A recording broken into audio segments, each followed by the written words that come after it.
For the first days మీరు టీవీలోకి enter అయ్యేటప్పుడు ఒక్క అవకాశం కోసం తిరిగిన రోజు దగ్గర నుంచి ఈరోజు ఎంతోమంది సెలబ్రిటీస్ కొంచెం టచ్లో ఉంటే షోకి ప్రదీప్ గారి దగ్గర నుంచి పిలుపు రాగానే వాళ్ళు ఇంకేం ఆలోచించకుండా వచ్చే స్టేజ్కి ఈ మాటల్లో చెప్పారంటే ఏం చెప్తారు? గుర్తుందా మీకు ఒక్క అవకాశం కోసం? కానీ స్టిల్ రిమెంబర్, క్లియర్గా పిక్చర్స్ ఉండేవి. ఆఫీస్కి వెళ్ళేవాడిని, కలిసేవాడిని అందరినీ. రేడియో కూడా ఒక 3 months డైలీ వెళ్ళేవాడిని ఆఫీస్కి. వాళ్ళు అడిగేవాళ్ళు, రాకండి ప్లీజ్ మీరు, మాకు ఓకే అయితే మేము ఫోన్ చేస్తాం, మీకు చెప్తాం. అంటే ఫోన్ దొరకకపోవచ్చు, మీరు మర్చిపోవచ్చు, ఒకవేళ నన్ను చూస్తే మీకు గుర్తొస్తుంది, ఓ ఈ అబ్బాయి ఆడిషన్స్ ఇచ్చాడు కదా. ఎందుకంటే అక్కడ రెడీలీ రిక్వైర్మెంట్ ఉండదు, ఏదో కుర్చీ ఖాళీ ఉంది ఒకళ్ళని తీసుకురండి కూర్చోబెట్టండి అని ఉండదు. ఓకే ఆడిషన్స్ చేసాం, ఏదో ఒకటి చేద్దాంలే, హిందీలో ఇంగ్లీష్లో తెలుగులో మాట్లాడి. సో ఐ వాజ్ వెయిటింగ్, ఒక్క ఎస్ చెప్తే ఐ వాంట్, లోపల నుంచి ఎంత ఉంది నా దగ్గర, నేను ఎంత మాట్లాడగలను, ఎన్ని విషయాలు నేను నా దగ్గర చెప్పాలంటుంది. But nobody has time and firstly belief ఉండదు. ఎందుకంటే చాలామంది వచ్చి వెళ్తూ ఉంటారు, ఆడిషన్స్ ఇస్తారు, అని అంటారు. నో నేను ఎట్లా అనుకుంటున్నాను, ఎట్లా చేస్తాను, చూసాను. టెలివిజన్లో కూడా అంతే. ఒక చిన్న షోతో స్టార్ట్ అయింది, లైవ్ షో చేసాం ఒకటి, లోకల్ ఛానల్ అని, ఓన్లీ సిటీ వరకే వస్తుంది, హైదరాబాద్ వరకు. నేను రేడియోలో వర్క్ చేస్తున్నప్పుడు అనిత ఆప్టే గారు నన్ను తీసుకెళ్ళి ఇందులో వైజయంతి వాళ్ళది లోకల్ ఛానల్ని పెట్టారు. అందులోకి తీసుకెళ్ళి స్వప్న గారికి పరిచయం చేసి, ఈ అబ్బాయి రేడియోలో బాగా మాట్లాడుతున్నాడు, తిని ఏదైనా చిన్న షోతో స్టార్ట్ చూద్దాము మన ఛానల్, లోకల్ అని ఒక అరగంట సేపు లైవ్, ఊరిని అందరు ఫోన్లు చేయడం, అందరితో మాట్లాడు. సో అది బాగా దాన్ని గంట సేపు చేశారు, బాగుంది బాగా. వాళ్ళు ఒక చిన్న డ్యాన్స్ షో చేశారు వాళ్ళ లోకల్ ఛానల్లో. దాన్ని జీ వాళ్ళు చూసి, ఈ అబ్బాయి నాకు అసలు జీరో, నేను అసలు ఏం తెలీదు. కెమెరా అంటే నేను ఎటు తిరిగి మాట్లాడాలి, ఫేసింగ్ కెమెరా, ఫేసింగ్ ఇవన్నీ తెలిసేది కాదు నాకు. సో ఆ టైంలో అందరూ సపోర్టివ్గా, అందరు సీనియర్స్ ఉండేవాళ్ళు, ప్రభాకర్ గారు వాళ్ళు ఒక టీము, ముమైత్ ఖాన్ గారు ఒక టీం, అలా చిన్ని ప్రకాష్ మాస్టర్ అంటే ఆయన చెప్పారు, మాట్లాడుతున్నప్పుడు రెడ్ కలర్ లైట్ పంచ్ అవుతుంది కెమెరా పైన, అది నువ్వు ఎవరితో మాట్లాడి కనిపిస్తుంది, ఇటు సైడ్ రెడ్ లైట్ కానీ అటువైపు తిరుగు, సో ప్రొఫైల్ ఇలా తిరిగి ఇలా. సో అమ్మయ్య టెన్షన్ పడకు అంటే, అప్పటివరకు రేడియోలో నా రూమ్లో నేను మైక్లో మాట్లాడేసుకున్నాను, ఇక్కడ అందరు నన్నే చూస్తున్నారు, కెమెరామెన్ నన్నే చూస్తున్నట్టు ఉంటుంది, కెమెరా నన్నే చూస్తుంది, అండ్ ఎవ్రీబడి ఇలా కింద నుంచి వాళ్ళు చూస్తారు, జడ్జెస్ అందరు నన్నే చూస్తున్నారు, అండ్ నేను మాత్రం కెమెరాలోకి చూసి చెప్తుండాలి, ఇలా హాయ్ హలో వెల్కమ్ అని ఇలా అంటుండాలి, అబ్బాయిలు అందులోకి చూసి. సో వెరీ ఇంట్రెస్టింగ్ థింగ్స్ అవన్నీ. బట్ ఆ ఆపర్చునిటీ రావడానికి, అంటే దాని తర్వాత కూడా, దానికి ముందు కూడా ఐ వాజ్ వెరీ, ఒక్క ఛాన్స్ వస్తే బాగుండు, ఒక్కసారి వస్తే ఐ వాంట్ గివ్ 1000% ఏదైనా మంచి జాబ్. అది నాలాగా అలా చాలామంది ఉన్నారు, కొన్ని వేలలో లక్షల్లో ఉన్నారు. ఒక్క ఛాన్స్ ఏదో ఒక రోజు అవతల వ్యక్తికి ఆ నమ్మకం కలిగి వాళ్ళకి అవకాశం వస్తే బాగుండు అనిపిస్తుంది. ఎందుకంటే ఐ నో ద పెయిన్. నా దగ్గరికి కూడా ఎవరైనా వచ్చినప్పుడు నాకు అది నిజంగా బాగా తెలుసు. నాకు ఏంటంటే, అన్న మేము ఇట్లా చేద్దాం అనుకుంటున్నాం, మాకు ఏదైనా ఆపర్చునిటీ, ఓకే అమ్మా దిస్ నాట్ ద ప్రొసీజర్, ఇలా కాదు ఇలా వెళ్ళండి, బికాస్ నాకు చెప్పేవాళ్ళు ఎవరు లేరు. సో అట్లీస్ట్ నేను చెప్పగలిగిన టైం వచ్చినప్పుడు let me guide them properly. మేము ఇట్లా, నేను ఆర్టిస్ట్ అవుదాం అనుకుంటున్నాను, నేను డ్యాన్స్ చేద్దాం అనుకుంటున్నాను. I said make a video, YouTube videos చేయండి, యూట్యూబ్లో పోస్ట్ చేయండి, జనాలు కమెంట్ చేస్తారు, పబ్లిక్కి బాగా నచ్చితే డెఫినెట్లీ కంపెనీలకు నచ్చుతారు. ఇఫ్ యూ గో వైరల్, మీకు కొన్ని వ్యూస్ రాగానే తీసుకొస్తారు, ఇన్స్టాగ్రామ్లో పెట్టండి, ఇట్లా టిక్టాక్లో చేయండి అని చెప్పినప్పుడు వాళ్ళకి అలా నిజంగానే ఆపర్చునిటీస్ రావడం, వాళ్ళు ఒక డిజిటల్ సెలబ్రిటీస్ అవ్వడం, ఇట్ ఈస్ నైస్. అంటే మా టైంకి అవేం లేవు, we never had YouTube, we never had internet అంతగా, ఐ మీన్ వైడ్గా ఎవరు వాడేవాళ్ళు కదా, అందరు టెలివిజనే చూసేవాళ్ళు షోలో.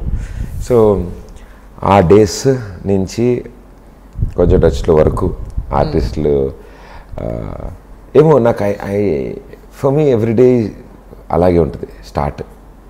ఇప్పటికీ నాకు ఏదో ఒకటి ఉంటుంది ఫ్రెష్. ఇప్పుడు చూడండి, సినిమా చూస్తే బాగుండు, ఒక్క ఛాన్స్ ఇవ్వండి, మీరు మా సినిమా చూస్తే జనాలు ఎలా రియాక్ట్ అయినా పర్లేదు, మా ఎఫర్ట్ ఒక్కసారి చూస్తే బాగుండు అంటే చూసారంటే ఇప్పటికి కూడా ఇంకా ఒక 1 ఛాన్స్ కోసం ఉంటాం, ఒక్కసారి చూడండి అని. సో కొంచెం టచ్లో చేస్తున్నా కూడా అదేవండి అండి, ఒక్కసారి వచ్చి చూడండి షోకి అంటే. ఎందుకంటే ఆ టైంలో కూడా 2015 ఆ టైంలో ఫిల్మ్ యాక్టర్స్ అంతగా టీవీ షోస్కి వచ్చేవాళ్ళు కాదు. And at the most interviews ఉండేవి అంతే. కానీ ఒక షోకి వచ్చి కూర్చుని కౌచ్లో మాట్లాడంటే అప్పటికి చేసిన వాళ్ళు కూడా పెద్దవాళ్ళు చేశారు. జయప్రద గారు చేశారు, చార్మి గారు, రమ్యకృష్ణ గారు, ఇలా వీళ్ళు చేసేసినవే అంటే. అండ్ మగవాళ్ళు చేయలేదు అప్పటికి, అదో ట్విస్ట్. అండ్ నేనేమో అందరు సీనియర్స్ని పిలవాలనుంది, కొత్త వాళ్ళని పిలవాలని, youngsters. But minus different atmosphere. నాకేమో సెలబ్రిటీ కూడా మనిషే కదా, వాళ్ళకి ఎమోషన్స్ ఉంటాయి కదా, వాళ్ళు నవ్వుతారు, కోపడతారు, అల్లరి చేస్తారు. అవి ఎందుకు చేయకూడదు వాళ్ళు నా షోలో? ఎందుకు సరదాగా మాట్లాడకూడదు?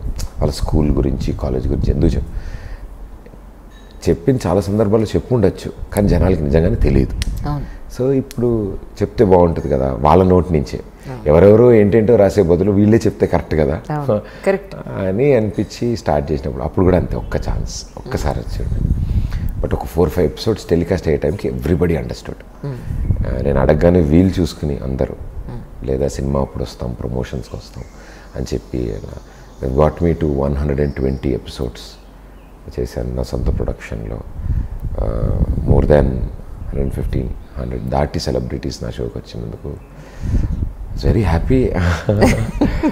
సో అదే అన్నా కదా, ఇట్స్ నెవర్ ఎండింగ్ ప్రాసెస్. ఇందా మీరు అన్నట్టు ఒక్క ఛాన్స్ అని అడిగిన దగ్గర నుంచి కొంచెం డస్లో వరకు వచ్చాయంటే కొంచెం డస్లో కూడా అదే ఒక్క ఛాన్సే అందరిని అడగడం. It's nice journey, I like it. సెలబ్రిటీస్తో స్టార్టింగ్ మీరే మాట్లాడి వాళ్ళని ఒప్పించేవాళ్ళ? అన్నీ 120 ఎపిసోడ్లు నేనే వెళ్ళాలి. అవునా? ఎందుకంటే నా పర్సనల్ రిలేషన్ వల్ల వాళ్ళని నేను తీసుకురాగలుగుతాను. ఎగ్జాక్ట్లీ. సో నేను వెళ్ళి వాళ్ళతో కూర్చుని నేను సో అండ్ సో అండి నా షో ఇలా ఉంటుంది అని, అయ్యో మీరు తెలుసు మేము చూస్తూ ఉంటాం, ఇలా నాదొక షో ఉంది మీరు వస్తే బాగుంది. ఎందుకంటే నేను మేనేజర్ ద్వారా వెళ్ళినా, వాళ్ళ మేనేజర్ ద్వారా వెళ్ళినా ప్రయారిటీ లిస్ట్లో ఉంటాము, ఉండకపోతాం. ఎగ్జాక్ట్లీ. వాళ్ళ ప్రోటోకాల్స్ ప్రకారం మెయిన్ షూట్స్ అవి ఇవి పెడతారు. నేను రిక్వెస్ట్ చేసినప్పుడు ఏంటంటే నాకు షూట్ ఉందమ్మా అంటే, పోనీ ఈవినింగ్ మీరు ప్యాకప్ అయిపోయాక ఆన్ ది వేలో ఇంటికి వెళ్ళే ముందు చేద్దామా? అవునా, టైర్డ్ అయిపోతాను. ఓకే, టైర్డ్ లేకపోతే నార్మల్ సీన్స్ ఉంటాయి ఈరోజు అంటే, ఎల్లుండి నాకు నార్మల్ సీన్స్ ఉన్నాయి, అంత హెవీ లేవు. అయితే ప్యాకప్ అయ్యి హోటల్కి వెళ్ళిపోయే ముందు I'll go hotel change and come 7 o'clock 8 o'clock ఓకేనా? ఓకే అనేవాడు. Because it's my I have to bear. నేను స్టూడియో రెంట్కి తీసుకుంటాం, ఫ్లోర్, ఏసీ, కరెంట్, 150 మంది క్రూ, బ్రేక్ఫాస్ట్, లంచ్, డిన్నర్ మొత్తం పర్సూట్ చేసేవాడిని. అది మొత్తం ఖాళీ own production. Yeah, without any experience first అలాగే దూకా రంగంలోకి. ఛానల్ సపోర్ట్ ఉంటుంది కదా, ఛానల్స్ మేము ఉన్నాము మీరు చేయండి అని. బట్ ప్రాబ్లం ఎట్లా అంటే ఆ షోకి కాంటెంట్ రాయాలి, వాళ్ళని ఏం అడుగుదాం అనేది నా టేక్ ఉంటుంది కదా. నా రైటర్స్ పెట్టుకున్నా ఎలా ఉన్నా వాళ్ళకి ఇలా ఇలా ఇలా ఈ ఫార్మాట్లో ఆ ఆర్టిస్ట్ ఎంత కంఫర్టబుల్ ఎలాంటి గేమ్స్ ఆడడానికి, సరదాగా ఆడ వాళ్ళ లైఫ్ స్టోరీ. మళ్ళీ దానికి నా వాళ్ళు ఎవరు ఫోన్ చేసినా రిసీవ్ చేసుకోరు. నేను ఫోన్ చేసి అమ్మ నేను సో అండ్ సో అబ్బాయి ఆయన ఇలా వస్తున్నారండి షోకి, సో ఆయన గురించి మేము కొంచెం చెప్తారా, చిన్నప్పుడు ఎలా ఉండేవాళ్ళు అని అన్ని పాయింట్స్ రాసుకొచ్చి, ఒక వీడియో బయట ఏదైనా ఉందా చిన్నప్పుడు పిక్చర్స్ ఏమైనా ఉన్నాయా, ఇవన్నీ కలెక్ట్ చేయాలి. అది నేనే మాట్లాడాలి. వాళ్ళ ఫ్రెండ్స్ కూడా ఫోన్ రిసీవ్ చేసుకోరు కదా. నేను సో అండ్ సో అండి, ఇప్పుడు సమాంత గారు వస్తున్నారు షోకి, ఇలా నేను ప్రదీప్ ఇది అని నేను చెన్నై నా టీంని పంపించి వాళ్ళ స్కూల్ టీచర్ వీడియో తీసుకుని అట్లా అందరికీ, కాజల్ వాళ్ళ మదర్తో మాట్లాడి చిన్నప్పుడు ఫోటోలు, అల్లరి చేసిన విషయాలు, వాళ్ళ ఫాదర్తో మాట్లాడి తెలుసుకోవడాలు, వీడియో బైట్స్, వాళ్ళ సిస్టర్వి అన్నీ అట్లా. Kajal was the first ever guest ఇలా చేసినప్పుడు. ఇట్స్ వెరీ స్పెషల్ నాకు. అండ్ సమాంత గారు అసలు ఏమి నథింగ్, జీరో, అసలు ఏమీ అడగలే. ఫస్ట్ టైం ఫోన్ చేసి అడిగాను, ఓకే ఈ డేట్ కాదు నేను నెక్స్ట్ డేట్కి వస్తాను అని చెప్పారు. సో నేను ఆ నెక్స్ట్ డేట్కి అప్రోచ్ అవుతున్నప్పుడు సన్ ఆఫ్ సత్యమూర్తి షూటింగ్ జరుగుతుంది. రామోజీ నుంచి వచ్చి అక్కడే రెడీ అయ్యి ఆవిడ ట్రావెల్ చేసి వచ్చి అన్నపూటలో షూట్ చేసి 3 hours కూర్చుని, ఇంకా ఏమైనా కావాలా, ఓకేనా, సరిపోతుందా, పర్లేదు, ఇంకేమైనా క్వశ్చన్స్ ఉంటే అడుగు, ఇంకేదైనా చేద్దాం sir. I could break it into 2 episodes which will be a producer అనే వాళ్ళ వ్యక్తులకి కొంచెం ప్రాఫిట్. అది అంటే యూఆర్ సేఫ్ నో, ఎందుకంటే ఆ రోజు ఒక ఎపిసోడే చేస్తా ఉన్నాను. సో ఆవిడ అలా అంతసేపు కూర్చొని అన్ని విషయాలు, she felt emotional on the show. వాళ్ళ టీచర్ని చూసి అందరూ సైడ్ థింగ్స్ ఎప్పుడు మాట్లాడిని ఆవిడ ప్రత్యూష సపోర్ట్ గురించి మాట్లాడడం, సో దిస్ థింగ్స్ నాకు ఇప్పటికీ 120 ఎపిసోడ్లు బుర్రలో అలా గుర్తుండిపోయి ఉంటాయి. వాళ్ళు ఏం మాట్లాడారు, ఏ డ్రెస్ వేసుకొచ్చారు, ఎందుకంటే వాళ్ళు ఫాలో అప్ కూడా నేనే చేసేవాడిని. స్క్రిప్ట్తో పాటు బయలుదేరారు లేదా, కార్ ఎక్కారు, ఓకే ఇక్కడ రీచ్ అవుతారు, ఓకే ఏసీ రెడీగా పెట్టారు, డైరెక్టర్ ఇక్కడికి వస్తారా, రూమ్లో కూర్చున్నారు అన్నీ. అంటే I use to be everything. One men show పరిగెడుతూ చేసేవాడిని. బట్ సరదా అనిపించేది, బాగుండేది. Had a great team to support. వాళ్ళందరూ ఇవన్నీ బాగుంటాయి గుర్తు తెచ్చుకున్నప్పుడు. సో కాజల్ గారు కూడా అసలు ఎంత స్పెషల్ అంటే, నాకు ఒక టీజర్ లేదు, ఒక ప్రోమో లేదు, అది ఏంటో కూడా తెలియదు ఆవిడకి. వెళ్ళి ఎక్స్ప్లెయిన్ చేసి ఇలా ఒక్కటే ప్రదీప్, నువ్వు నన్ను పిలవడం కోసం 8 hours నుంచి షూటింగ్లో వెయిట్ చేస్తున్నా బయట. Shooting back to back shorts తీస్తున్నారు ఆవిడది. 8 hours నుంచి నువ్వు వచ్చావని నాకు తెలిసింది. ఫస్ట్ ఆఫ్ ఆల్ నీ డెడికేషన్ కోసమే నేను వచ్చేస్తాను ఆ షోకి అని అన్నారు. అండ్ ఫస్ట్ గెస్ట్ ఆవిడ. సెకండ్ శామ్ వీళ్ళు 2-3 ఎపిసోడ్స్ బయటకు వచ్చేటప్పటికి everybody said yes. Successful program. Tamannaah garu కూడా ఓన్లీ నా షో కోసం ముంబై నుంచి వచ్చి హోటల్లో దిగి షో చేసి మళ్ళీ ముంబై వెళ్ళిపోయారు. అంటే ఈ జనరేషన్లో ఎవరు చేస్తారు అలా? ఒక చిన్న టీవీ ఇంటర్వ్యూ కోసం ఒక వ్యక్తి ట్రావెల్ చేసి వచ్చి ఇంటర్వ్యూ ఇచ్చి వెళ్ళడం అంటే, Pradeep you are my friend, నువ్వు అడిగావు నేను తప్పకుండా వచ్చి చేస్తాను. So good people around. So అన్నీ గుడ్డే జరిగాయి నాకు. కానీ చాలామంది ఎమోషనల్గా కనెక్ట్ అయ్యారు కదా, చాలామంది. Most of the people 50% above అనుకుంటా, అది వాళ్ళు కన్నీళ్ళు పెట్టుకోవడం, ఎమోషనల్గా కనెక్ట్ అవ్వడం అనేది నేను చూసాను అందులో. నాకు ఎప్పటికీ కళ్ళ ముందు గుర్తుండిపోయేది నాగార్జున గారు, నాగేశ్వర గారు ఫోటో వచ్చింది, ఏఎన్ఆర్ లివ్స్ ఆన్ అని. ఆయన గురించి మాట్లాడుతూ హిజ్ వాయిస్ కానీ ఆయన అంటే అదంట కదా వెట్ ఐస్ ఇట్లా చూసినప్పుడు నాకే చుబుక్ ఇట్లా అంటే తగులుతుంది కదా ఒకసారి. Is a legend, is an great actor and is a star, one of the pillars of Telugu film industry Nagarjuna గారు. అలాంటి వ్యక్తి నా చోకు ఒప్పుకోవడం, రావడం, అక్కడ కూర్చోవడం, ఆయన ఎంజాయ్ చేయడం ఫస్ట్ నుంచి ఎలాగైనా. నా గేమ్లు అవి నాకు తెలియదు, I'm not that kind. Okay, silly questions కానీ అవి నాకు తెలియదు. నేను ట్రూలీ స్పీకింగ్ నేను చూడలేదు ఈ షో. అఖిల్ చెప్పాడు చాలా బాగుంటుంది, చేయ చెప్పాడు బాగుంటుంది ఈ షో అని, అనుష్క చెప్పింది, ఇట్లా శామ్ చెప్పింది, ఇట్లా అందరు ఎగ్జాంపుల్ చెప్పారు. అందరు నువ్వు నన్ను 6 నెలల నుంచి నా వెంట పడుతున్నావు, నువ్వు వెంటపడి వెళ్ళిపోయారు, వెంటనే ఎవరుంటే వాళ్ళని అడుగుతుండే ఏంటి ఈ షో ఏంటి అని. అందరూ బాగా చెప్పారు. సో అది ఏంటి అసలు అని చూడడానికి వచ్చాను నేను ఇవాళ. ఒక 40 minutes ఉండి వెళ్ళిపోతానమ్మా అన్నారు. అన్న వ్యక్తి 2.5 hours కదలకుండా ఫుల్ ఎంజాయ్ చేసి నవ్వుకుంటూ ఆయన 12:30 షార్ప్ లంచ్కి వెళ్ళిపోతారు. ఎక్కడున్నా ఏదున్నా బ్రేక్. వాళ్ళ మేనేజర్ వెనక నుంచి ఇలా చేతులు ఊపుతారు నాకు. ఇప్పుడు మీరు నాగర్ నగర్ అనుకోండి, మీ వెనకాల నుంచి వచ్చి నాకు ఇట్టి చేతులు ఊపుతున్నారు. నేనేమో టైం చాలా అవుతుంది, ప్లీజ్ కోపం వచ్చేస్తుంది ఆయనకి. నేనేమో వెళ్ళినా సార్ అది ఇంకొక రౌండ్, వెనకాల మా వాళ్ళు చేతులు ఊపుతున్నారా? అవును సార్ అంటే పర్లేదు ఏం కాదు, you carry on, it's nice అన్నారు. అందరూ మాట అంటే this memories are forever. నేను ఇలా చెప్తూ పోతే చాలా వస్తుంది, బ్యాటరీలు అయిపోతుంది ఇందులో నేను చెప్తే. But they are beautiful things. అంటే నన్ను అలా కదిపితే అలా మెమరీస్ అలా బయటకు వచ్చేస్తూ ఉంటాయి. కానీ జనరల్గా మహేష్ బాబు గారు ఎక్కడికి రారు, అలాంటిది మీ షోకి కూడా వచ్చారు. ఆయన the first ever TV show ఆయన వచ్చినది. ఆయన అడగడం, ఆయన ఒప్పుకున్న వెంటనే అవునా సరే అయితే డన్, నేను చూస్తాను నేను అని ఒప్పుకుని వచ్చిన తర్వాత యాక్చువల్లీ నాకెంత ఇదంటే ఆయన ఒప్పుకున్నారని తెలిసినాక ఐ వాజ్ వెరీ హ్యాపీ. ఒక టెన్షన్ ఉంటుంది లోపల. టెన్షన్ ఏంటి మేడం అసలు, నాకు ఏం అడగాలి. ఇప్పుడు మిగతా ఏజ్ గ్రూప్ వాళ్ళు అనుకోండి, కొంచెం తెలిసిన వాళ్ళు ఉంటే ఏదోటి తింగరేషాలు వేస్తాం, ఏదోటి అంటాం. ఏంటి కాలేజీలో ఎవరికైనా లైన్ వేసారా, ఎవరికైనా లవ్ లెటర్ రాశారా, ఇలా అడుగుతాం. యంగ్ హీరోస్ ఎవరు వచ్చినా, యంగ్ హీరోయిన్స్ ఎవరు వచ్చినా ఆ చిన్న ఫ్లో ఉంటుంది. ఈయన super star of Telugu film industry. పైనుంచి ఏమో సీరియస్గా ఉంటారు, అంటే ఆయన very reserved and fair handsome tall ఉండ, ముట్టుకుంటే మాసిపోయిన అంత నీట్గా ఇలా ఉన్న వ్యక్తిని ఏమడుగుతాం అంటే హీస్ లైక్ కృష్ణ గారు అబ్బాయి, చిన్నప్పటి నుంచి యాక్ట్ చేశారు, ఎక్కడి నుంచి స్టార్ట్ చేస్తాను ఎలా చెప్తాం. ఆయనకి బోర్ కొడుతుందేమో చెప్పి నేను బోర్ కొట్టించకుండా ఎలా అడగాలి, ఏంటి ఏం చేయాలి. ఎవరికి తెలియని విషయం ఏంటంటే సెక్యూరిటీ రీజన్స్ అంటే ఆ షో ఆ టైంకి ఆయన దగ్గర టైం లేదు.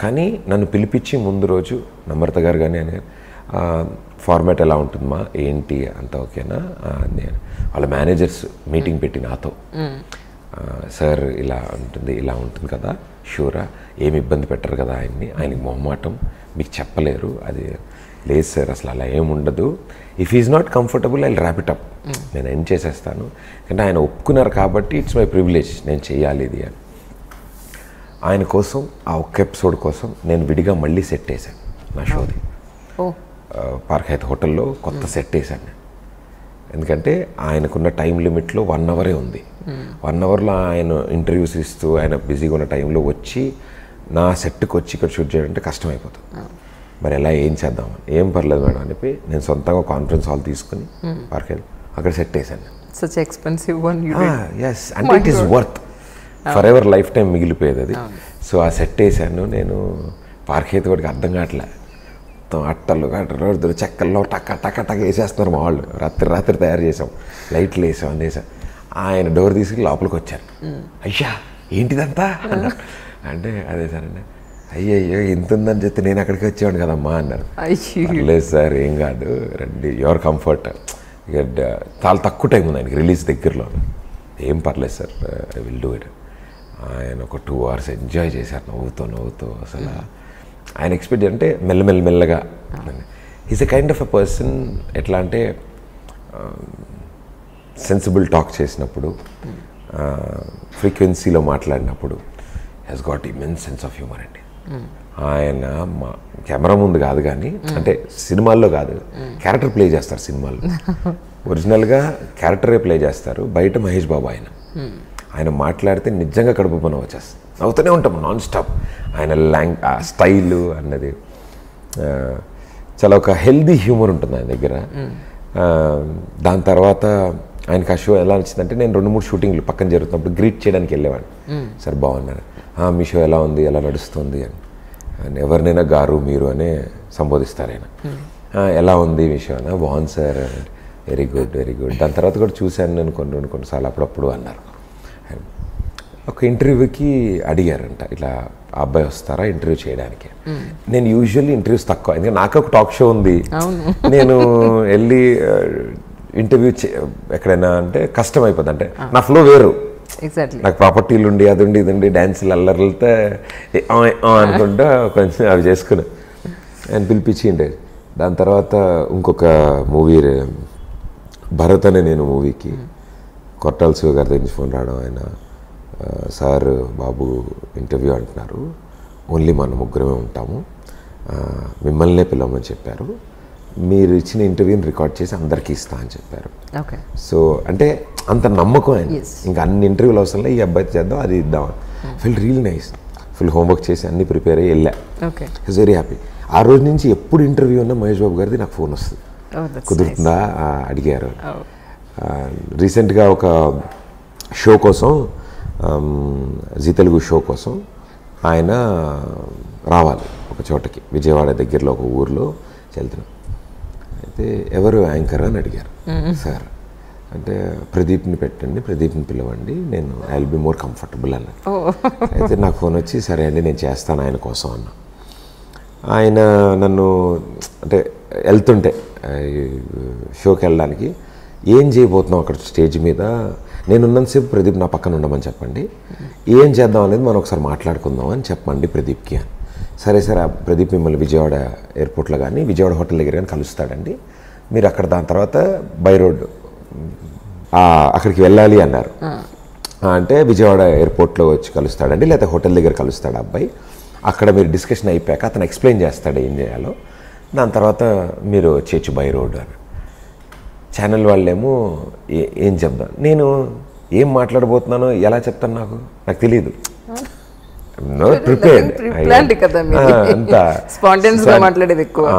అదే చెప్తాం అనుకుని నేను చెప్దాం అనుకున్నా ఎంట్రీ ఇలా ఉంటుంది we will talk about this topics ఇవన్నీ చేద్దాం చాలా బాగా ప్లాన్ చేశారు మా ఛానల్ వాళ్ళు పాపం సరే అంటే నాకు ఫోన్ చేశారు ఇలా సార్ కలవాలన్న ఓకే మహేష్ బాబు గారిని కలుస్తున్నాను ఓకే ఫుల్ విన్నా అంటే మళ్ళీ 1 అవర్లో ఫోన్ వచ్చింది, లేదు సార్ విజయవాడ కలవరు, హైదరాబాద్లోనే సార్తో పాటు చార్టెడ్ ఫ్లైట్లో నేను కూడా రమ్మన్నారు. ఇదేంట్రా తంతే ఎగ్గిరెళ్ళి బుర్రలు పడ్డా నేను ఎగ్గిరెళ్ళి, ఇదేదో ఇంకా బంపర్ ఆఫర్ ఉంది, ఇది బాగుంది ఇది. నేను బేగంపేట ఎయిర్పోర్ట్లో వెళ్ళాను, సార్ అప్పుడే వచ్చారు. నాకు ఇంక ఎయిర్పోర్ట్, నా పాత ఎయిర్పోర్ట్ ఇవేం గుర్తులేవు. ఆయన వెనకాల ఆయన చూసుకుంటూ నడుచుకుంటూ వెళ్ళిపోతాం. చార్టెడ్ ఫ్లైట్లోకి ఎక్కారు, రండి ప్రదీప్ కూర్చోండి అని. ఓకే అని కూర్చో. ఫ్లైట్లో 3-4 ఉన్నాం, చార్టెడ్ ఫ్లైట్ 8 సీటర్ కూర్చుని. ఓకే కాఫీ టీ ఏదైనా, ఈయన నన్ను అడుగుతున్నారు కాఫీ, ఏం వద్దు సార్ నాకు కడుపు నిండిపోయింది, హ్యాపీగా ఉన్నాను నేను, ఇంకా 2 రోజులు భోజనం చేయక్కర్లేదు. ఇక్కడికి సరే ఏంటంటావు, ఎలా ఏంటి అని. ఏం లేదు సార్, ఇది ఇట్లా అనుకుంటున్నాము, బుర్రిపాలెం ఆయన తీసుకుని అడాప్ట్ చేద్దాం, ఆ ఊరి నుంచి కొంతమంది తీసుకొని. అయ్యో వాళ్ళని ఎందుకు ఇబ్బంది, అంత దూరం నుంచి వచ్చారు. లేదు సార్, అంటే థ్యాంక్స్ గివింగ్ వాళ్ళు రావాలనిపించింది, పట్టు వస్త్రాలు ఇద్దాం అనుకుంటున్నారు, ఇలా అంత ఫార్మాట్ అంతా ఇలా అనుకుంటున్నాము, కొన్ని ఏవీస్ తయారు చేసాము, మీరు ఆడియన్స్తో ఇంటరాక్ట్ అయ్యేలా చేద్దామని, అండ్ కొన్ని సీరియల్స్ లాంచ్ ఉన్నాయి, అవి కూడా మీ చేతుల మీద చేద్దామని. సరే అయితే తప్పకుండా అవన్నీ చేద్దాం, అయితే రైట్ అన్నారు. అంతే 10 నిమిషాలు 5 నిమిషాలు మాట్లాడారు.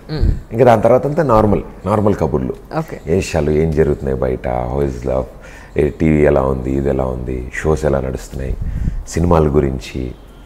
నేను ఆయన సినిమాలు ఊరినే డైలాగులతో ఊరినే మాట్లాడుకోవడం అలా సరదాగా అన్నీ మాట్లాడుతుంటే ఐ వాజ్ వెరీ హ్యాపీ.